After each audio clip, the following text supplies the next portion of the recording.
Selamat bergabung untuk Anda yang baru menyaksikan Indonesia Update kali ini. Saya Tifal Solesa.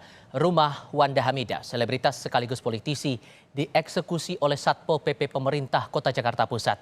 Eksekusi dilakukan petugas lantaran pemilik rumah tidak memiliki sertifikat, hanya surat izin penghunian atau SIP.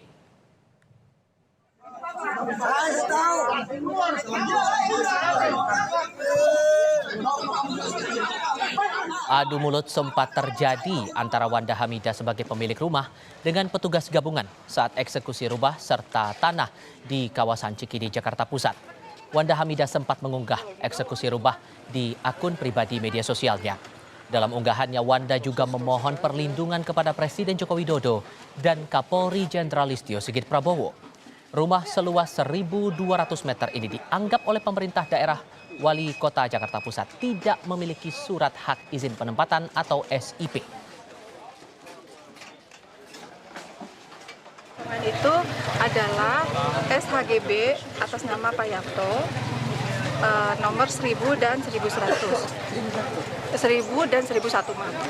Itu dasar pengosongan kita. Kemudian dari pihaknya Pak Yapto sebetulnya sudah berkali-kali melakukan mediasi dengan para penghuni. Karena penghuni ini dasarnya SIP. SIP itu surat izin penghunian dari Dinas Perumahan. Jadi sifatnya SIP itu adalah sewa menyewa antara